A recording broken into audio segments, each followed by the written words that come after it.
بجلی کی قیمتوں پہ اشیاء خرد و نوش کے حوالے سے ایک جدوجہد کے بعد وہاں کی حکومت اور حکومت پاکستان کو مجبور کیا کہ وہاں پر بجلی کی فی یونٹ قیمت کو بھی کم کر دیا۔ کل میں پنجاب کے دورے پر تھا، شہر فیصل آباد کے اندر صرف ٹیکسٹائل سیکٹر کے اندر 25% سے زیادہ انڈسٹری لوہے کے بھاؤ فروخت ہو۔ پاکستان کا تاجر اس وقت بجلی کے بل دینے کے لیے اپنی دکانوں کا اصل زر بیچ رہا ہے۔ پاکستانی قوم بجلی کا بل دینے کے لیے خواتین اپنے زیورات اور نوجوان اپنے موٹر سائیکل بیچ رہے ہیں۔ قربانی یہ سنتے سنتے ہمارے کان پک چکے ہیں۔ اب قوم اور تاجر قربانیاں دے دے کر تھک چکے ہیں۔ اب قربانی دینے کی سخت ہی باقی نہیں۔ دیے گئے وہ اختیارات جو پہلے نیب سیاستدانوں کو بلیک میل کرنے کے لیے استعمال کرتا تھا، وہ نیب تو لوٹی ہوئی دولت پاکستان نہیں لا سکا، لیکن اب FBR کو نیب جیسے لامحدود اختیارات دے دیے گئے۔ حکومت کی معاشی پالیسیاں اور یہ ٹیکس ہے، اس لیے پاکستان کا تاجر اب قوم کی جیب کاٹ کر حکمرانوں کی عیاشیوں کے لیے پیسہ اکٹھا کرنے کے لیے کسی صورت تیار نہیں۔ یہ کیپیسٹی پیمنٹ کا سلسلہ بند کیا جائے، اور حکمران ہمیں یہ ڈراتے ہیں کہ یہ IPPs یہ غیر ملکی معاہدے ہیں، لوگ عالمی عدالتوں میں چلے جائیں گے۔ بسم اللہ الرحمن الرحیم۔ مرکزی تنظیم تاجران پاکستان کی طرف سے میں اپنے الیکٹرانک اور پرنٹ میڈیا کے دوستوں کا مشکور ہوں کہ وہ ہمیشہ پاکستان کی صنعت اور تجارت کو درپیش مسائل کو اجاگر کرنے کے لیے اپنی قومی ذمہ داری کو ادا کرتے ہیں۔ میرے ساتھ اس وقت مسرت اعجاز خان صاحب، چیئرمین فیڈریشن آف ریئلٹرز پاکستان، ان کے ساتھ جناب شعیب عباسی صاحب، ان کے ساتھ میرے دائیں ہاتھ پہ چودھری یاسین صاحب، جنرل سیکرٹری بزنس فورم آزاد جموں و کشمیر، میرے بائیں ہاتھ پہ جنرل سیکرٹری مرکزی تنظیم تاجران اسلام آباد، اور ان کے ساتھ جناب عمران عزیز صاحب، صدر بزنس فورم آزاد جموں و کشمیر موجود ہیں۔ آج کی اس پریس کانفرنس کے اندر ریئل اسٹیٹ اور آزاد کشمیر کی تاجر قیادت موجود ہے، اور یہ آزاد کشمیر کی تاجر قیادت کا موجود ہونا اس بات کا پیغام ہے کہ آزاد کشمیر کے لوگوں نے جس طرح بجلی کی قیمتوں پہ اشیاء خرد و نوش کے حوالے سے ایک جدوجہد کے بعد وہاں کی حکومت اور حکومت پاکستان کو مجبور کیا کہ وہاں پر بجلی کی فی یونٹ قیمت کو بھی کم کر دیا گیا۔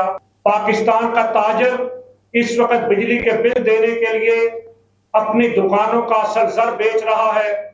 پاکستانی قوم بجلی کا بل دینے کے لیے خواتین اپنے زیورات اور نوجوان اپنے موٹر سائیکل بیچ رہے ہیں۔ آٹے کی قیمت کو بھی کم کر دیا گیا۔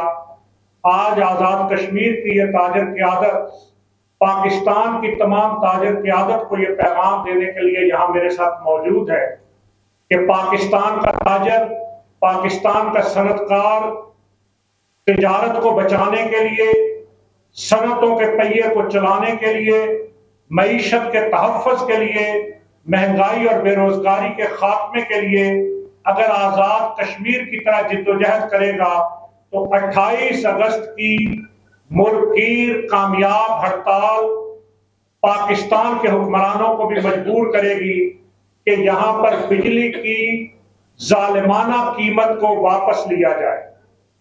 بجلی کی موجودہ قیمت کہ جس کے موجودگی میں پاکستان کے اندر کاروبار کرنا کسی طور ممکن نہیں رہا، لیکن ایک موٹر سائیکل کے بعد دوسرا موٹر سائیکل بیچنے کے لیے کہاں سے لائیں گے؟ بجلی کی موجودہ قیمت کے اندر کسی صورت صنعتوں کا پہیہ نہیں چل سکتا۔ ایکسپورٹ ہماری برے طریقے سے متاثر ہو رہی ہے۔ اس لیے ہم نے پاکستان کے تاجروں کی طرف سے یہ واضح مطالبہ کیا ہے کہ بجلی کی قیمت کو کم کیا جائے، اور یہ جو صوبہ پنجاب کے اندر بجلی کے بلوں پر 14 روپے یونٹ ریلیف دیا گیا، ہمیں یہ عارضی ریلیف نہیں، ہمیں مستقل ریلیف چاہیے، اور 2 مہینے کے لیے 14 روپے یونٹ کم نہیں چاہیے۔ ہم بجلی کے بلوں پر لگائے گئے 13 قسم کے ٹیکسز کا خاتمہ چاہتے ہیں۔ ہم IPPs کے ساتھ کیے گئے ان معاہدوں کو ریویو کرنا چاہتے ہیں کہ جن IPPs کے ساتھ معاہدے ختم ہو چکے، جن کے پلانٹ پرانے ہیں جو بجلی پیدا ہی نہیں کرتے، ان آئی پی پیز کے معاہدوں کو ختم کیا جائے۔ اسی طریقے سے جو آئی پی پیز بجلی نہیں بناتی، بجلی بنانے کے مطابق ان کو پیسے دیے جائیں، یہ کیپیسٹی پیمنٹ کا سلسلہ بند کیا جائے۔ اور حکمران ہمیں یہ ڈراتے ہیں کہ یہ آئی پی پیز یہ غیر ملکی معاہدے ہیں، لوگ عالمی عدالتوں میں چلے جائیں گے۔ ہم یہ واضح کرنا چاہتے ہیں کہ 70% آئی پی پیز پاکستان کے حکومت اور یہاں کے سرمایہ داروں کی ملکیت ہے۔ کون ایسا سرمایہ دار ہے جو حکومت کے مقابلے میں ٹھہر سکتا ہے؟ اس لیے یہ کک بیکس، کمیشن، یہ نوازنے کا سلسلہ بند ہونا چاہیے، اور یہ آئی پی پیز کے 40 چوروں کو نوازنے کے لیے 1 کروڑ تاجر اور 25 کروڑ عوام اب مزید قربانی دینے کے لیے تیار نہیں ہیں۔ اس لیے بجلی کی اس قیمت کو کم کیا جائے۔ اس کے ساتھ ساتھ ہم یہ بات بھی کہنا چاہتے ہیں کہ سوئی گیس جو سردیاں آگے آنے والی ہیں، سردیوں میں پھر ضرورت ہوگی سوئی گیس کی، سوئی گیس کے بلوں کے اوپر 1000 سے لے کر 3000 روپے تک فکس چارجز لگا دیے گئے۔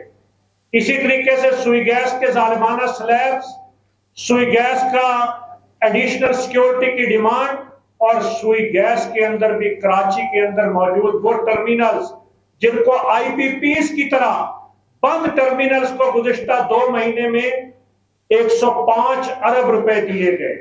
یہ سوئی گیس کے نام پر قوم کو لوٹنے کا سلسلہ بھی بند کیا جائے۔ بجلی اور سوئی گیس کی قیمت جب تک کم نہیں ہوتی، نہ مہنگائی ختم ہوگی، نہ ملک کی معیشت اپنے قدموں پر کھڑی ہو سکے گی۔ اسی طریقے سے ہم یہ بات واضح کریں کہ تاجر دوست اسکیم کے نام پر جو ایک دھوکے اور فراڈ پر مبنی تاجر کش اسکیم لائی گئی، جس کے اندر جائیداد کی قیمت کے اعتبار سے مختلف علاقوں کے ٹیکسز کو فکس کر دیا گیا۔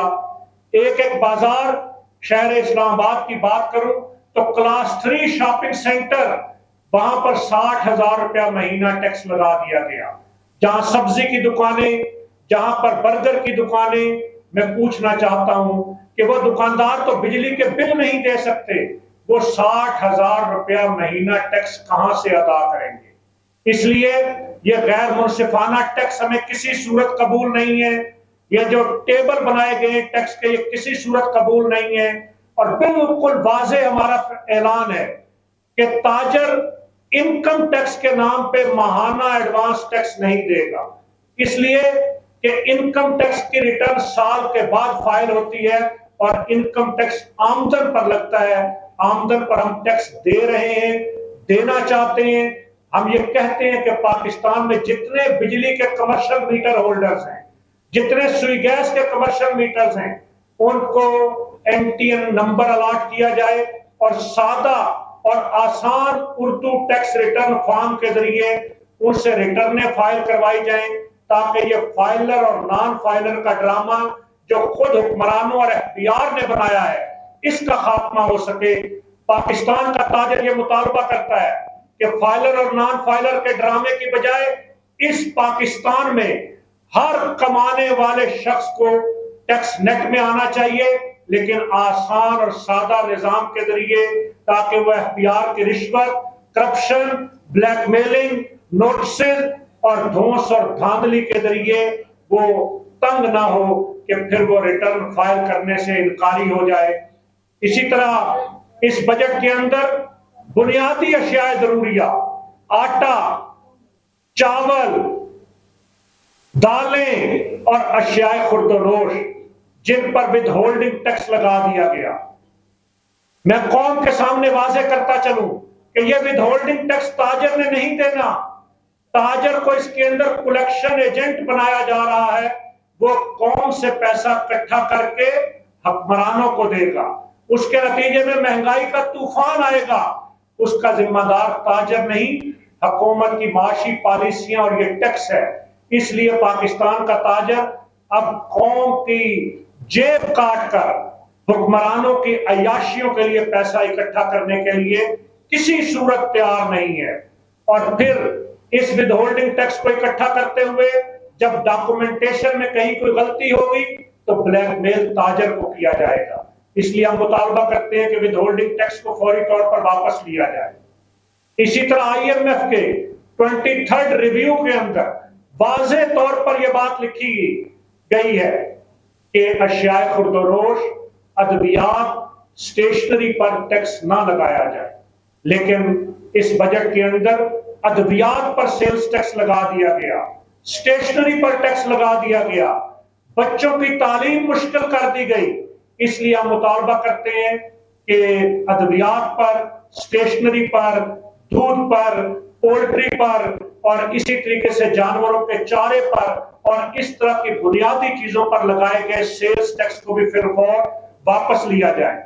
اس کے ساتھ ہم انکم ٹیکس کے سلیبس کو درست کرنے، اس لیے کہ تنخواہ دار طبقہ، وہ تنخواہ دار طبقہ صرف سرکاری ملازم نہیں، پاکستان کی تمام انڈسٹری، پاکستان کی صنعتیں، ایس سی سی پی سے رجسٹرڈ ادارے، وہ سب وہاں پر پاکستان کے تاجروں اور صنعت کار خود اور ان کے ملازمین بھی تنخواہ دار ہیں. یہ سارا طبقہ سالانہ 375 ارب روپیہ انکم ٹیکس دیتا ہے اور اس ملک میں 50 ایکڑ سے بڑا جاگیردار، وہ ہزاروں ایکڑ کے جاگیردار ٹوٹل 5 ارب روپیہ سالانہ انکم ٹیکس دیتے ہیں. یہ جو انکم ٹیکس کے سلیب تنخواہ داروں کے تبدیل کیے گئے، یہ ظلم ہے. ہم مطالبہ کرتے ہیں کہ ان کو تبدیل کیا جائے، سابقہ پوزیشن پر بحال کیا جائے. اسی طریقے سے تاجروں کے انکم ٹیکس کے سلیبس کو بھی پرانے سلیبس کو بحال کیا جائے اور انکم ٹیکس کی چھوٹ کی حد جو پہلے 12 لاکھ سالانہ آمدن تھی، جس کو 6 لاکھ روپے کر دیا گیا، اس کو مہنگائی کے تناسب کے ساتھ بڑھایا جائے تاکہ لوگ آسانی سے ٹیکس نظام کے اندر آ سکیں. ٹیکس چھپانے کا کلچر اور ٹیکس نہ دینے کے کلچر کا اس ملک کے اندر خاتمہ ہو سکے. پھر پاکستان کی صنعت جو اس ملک کے اندر بیرونی سرمایہ کاری کو لانے کا باعث ہے، جس کے ذریعے ڈالرز پاکستان میں آتے ہیں، وہ ایکسپورٹ سیکٹر، اس ایکسپورٹ سیکٹر کے جہاں پر ٹرن اوور کے اوپر 1% ٹیکس کو فل اینڈ فائنل تصور کیا جاتا تھا، اس ایکسپورٹ کو نارمل رجیم میں ڈالتے ہوئے 45% ٹیکس ادا کر دیا گیا ہے. بجلی کی مہنگی قیمت میں ان ٹیکسز کی موجودگی میں ایکسپورٹ سیکٹر نہیں چل سکے گا اور یہ جو پاکستان کی کچھ رہی سہی ایکسپورٹ ہے یہ بھی ختم ہو جائے گی. آپ کے علم میں ہے کہ ستارہ جیسے بڑے گروپس نے اپنی فیکٹریاں پاکستان میں بند کر دی ہیں. کل میں پنجاب کے دورے پر تھا، شہر فیصل آباد کے اندر صرف ٹیکسٹائل سیکٹر کے اندر 25% سے زیادہ انڈسٹری لوہے کے بھاؤ فروخت ہو چکی ہے. 2 لاکھ مزدور صرف فیصل آباد میں بے روزگار ہو چکے ہیں. باقی صنعتیں بھی بند ہونے جا رہی ہیں. اس لیے صنعت کے پہیے کو چلانے کے لیے حقیقت پسندانہ ٹیکس لگائے جائیں اور پھر ملک کے اندر 45 سے زیادہ صنعتوں کو چلانے اور 73 سے زیادہ شعبوں کو روزگار دینے والا ایک عام دہاڑی دار مزدور سے لے کر ایک ہنرمند انجینئر تک کو نوکری دینے والا ریئل اسٹیٹ اور کنسٹرکشن کا سیکٹر، حکومت کے لگائے گئے federal excise duty, capital gain tax کے پیریڈ کو ختم کرنے، ٹرانسفر فیسوں کو بڑھانے، اس کے نتیجے میں بالکل بند ہو چکا ہے. اس لیے ہم مطالبہ کرتے ہیں کہ ریئل اسٹیٹ اور کنسٹرکشن کے پہیے کو اس لیے چلایا جائے کہ بیرون ملک مقیم پاکستانیوں کے پاس صرف یہ ایک سیکٹر ہے جہاں وہ سرمایہ بھیجتے ہیں. اگر یہ سیکٹر بھی بند ہو گیا تو پاکستانی بیرون ممالک سے پیسہ پاکستان نہیں بھیجیں گے. اس لیے اس سیکٹر کو چلانے کے لیے اور پھر یہ جو کرپشن کے ادارے ہیں، C D A, L D A, R D A, P D A, K D A, جو نہ پروجیکٹس کی N O Cs, L O Ps اور طرح طرح کی رکاوٹیں ڈالتے ہیں سرمایہ داروں کے راستے میں، ان کی سمت کو بھی درست کیا جائے تاکہ پاکستان کی معیشت کا پہیہ چل سکے اور ایف بی آر کو دیے گئے وہ اختیارات جو پہلے نیب سیاستدانوں کو بلیک میل کرنے کے لیے استعمال کرتا تھا، وہ نیب تو لوٹی ہوئی دولت پاکستان نہیں لا سکا، لیکن اب ایف بی آر کو نیب جیسے لامحدود اختیارات دے دیے گئے. وہ نیب جو 1300 ارب روپے کی سالانہ کرپشن کرتا ہے، جس کے کسٹم ڈپارٹمنٹ جس کے IR ڈپارٹمنٹ کے لوگ وہ کچے مکانوں سے محلات کے اندر شفٹ ہو جاتے ہیں، اس اختیار کو یہ لامحدود اختیارات دینا پاکستان کی صنعت اور تجارت کو بند کرنے کے مترادف ہے۔ اس لیے لامحدود اختیارات کو واپس لیا جائے، اسی پورے چارٹر آف ڈیمانڈ کے ساتھ، سودی نظام معیشت کے خاتمے کا مطالبے کے ساتھ، اس لیے کہ سودی نظام معیشت کی موجودگی میں 8,500 ارب روپیہ صرف سود کی ادائیگی کی مد میں جا رہا ہے۔ یہی شرح سود اگر 10% کر دی جائے تو 4,500 ارب روپیہ بچایا جا سکتا ہے، اور اس کمزور اور اس مشکل حالات میں گرفتار قوم کے کندھوں سے بوجھ ہٹ سکتا ہے۔ اس لیے ہم مطالبہ کرتے ہیں کہ شرح سود کو کم کیا جائے اور بتدریج سودی نظام معیشت اس ملک میں ختم کیا جائے، اور یہ جو حکمرانوں کی عیاشیاں، اللہ تللے، مفت بجلی، مفت گیس، مفت پیٹرول، 4-4 ہزار CC کی گاڑیاں، VIP کلچر، سکواڈ، بیرون ملک دورے، 5 سٹار ہوٹلز میں قیام، یہ ساری مراعات اور یہ اشرافیہ کو نوازنے کا سلسلہ بند ہونا چاہیے۔ حکومت فوری طور پر اپنے اخراجات میں کم از کم 35% کمی کا اعلان کرے۔ آپ دیکھیے کہ جب یورپ کی معیشت مشکلات کا شکار تھی تو یورپ نے 25% اپنے اخراجات کو کم کرنے کا اعلان کیا۔ ہمارے ہاں حکمران اپنے اخراجات بڑھاتے چلے جا رہے ہیں۔ اس بجٹ کے اندر بھی مشکل ترین معاشی حالات میں حکومت نے اپنے اخراجات بڑھا دیے۔ اس لیے غیر ضروری منسٹریز کو بند کیا جائے، غیر ضروری اخراجات کو بند کیا جائے، اور اس قوم کے اوپر یہ جو اشرافیہ کی شاہ خرچیوں کا بوجھ ہے، اب پاکستان کا تاجر اس کا بوجھ نہیں اٹھا سکتا۔ اور آخر میں یہ گزارش کروں گا کہ قربانی قربانی یہ سنتے سنتے ہمارے کان پک چکے ہیں۔ اب قوم اور تاجر قربانیاں دے دے کر تھک چکے ہیں، اب قربانی دینے کی سخت ہی باقی نہیں ہے۔ اس لیے اب قربانی مراعات یافتہ طبقے اور اشرافیہ کو دینی ہوگی۔ وہ دبئی لیگز میں موجود پراپرٹیاں، وہ لندن، امریکہ اور جزیروں پر موجود محلات، وہ غیر قانونی طریقے سے بنائی گئی جائیدادیں، وہ پاکستان لانی ہوں گی تاکہ اس ملک کا قرض اتر سکے اور یہ ملک معاشی حالات اس کے درست ہو سکیں۔ اس مقصد کے لیے 28 اگست کو کراچی سے خیبر تک پورا ملک مکمل شٹر ڈاؤن ہوگا۔ میں رات ہی صبح پنجاب کے اور صوبہ خیبر پختونخوا کے دورے سے واپس آیا ہوں۔ الحمدللہ پورے صوبہ خیبر پختونخوا، وہاں کے قبائلی علاقوں اور وہاں کے شہری علاقوں کے اندر کوئی ایک سبزی کی دکان بھی 28 اگست کو نہیں کھلے گی۔ اسی طرح صوبہ پنجاب کی تمام تاجر تنظیموں کا متفقہ فیصلہ ہے کہ پورے صوبہ پنجاب کے اندر ہر طرح کا کاروبار بند رہے گا۔ اسی طرح صوبہ سندھ اور صوبہ بلوچستان، اور میں وہاں پر آج جا رہا ہوں، لیکن پورے پاکستان کی تمام تاجر تنظیموں کا، صنعت کی تنظیموں کا متفقہ یہ اعلان ہے کہ اب ظلم کے اس نظام کو ہم مزید کسی صورت برداشت نہیں کریں گے۔ ایک دن کی پرامن شٹر ڈاؤن ہڑتال کریں گے، اور اگر ایک دن کی ہڑتال کے نتیجے میں بھی اندھے، بہرے اور گونگے حکمرانوں نے سبق نہ سیکھا تو پھر ہم مشاورت کر رہے ہیں، ہم اگلے مرحلے میں 2 دن کی ہڑتال اور پھر غیر معینہ مدت کے لیے پاکستان بند کرنے کا فیصلہ بھی کر سکتے ہیں۔ اس لیے کہ جب تجارت ویسے ہی نہیں چل رہی، دکانیں بند ہو رہی ہیں، صنعت بند ہو رہی ہے، تو پھر اس دکان اور اس شٹر اور اس کارخانے کو کھلا رکھنے کا کوئی فائدہ نہیں۔ پھر ہم اس وقت کھولیں گے جب یہ ظالمانہ ٹیکسز درست ہوں گے، بجلی کی قیمتیں کم ہوں گی، اشرافیہ کی شاخرچیاں ختم ہوں گی، اور اس پاکستان کو پھر اپنی تاجروں کی جدوجہد سے علامہ اقبال کے خوابوں اور قائد اعظم محمد علی جناح کی جدوجہد کا ایک فلاحی اور خوشحال پاکستان بنائیں گے۔ وآخر دعوانا الحمد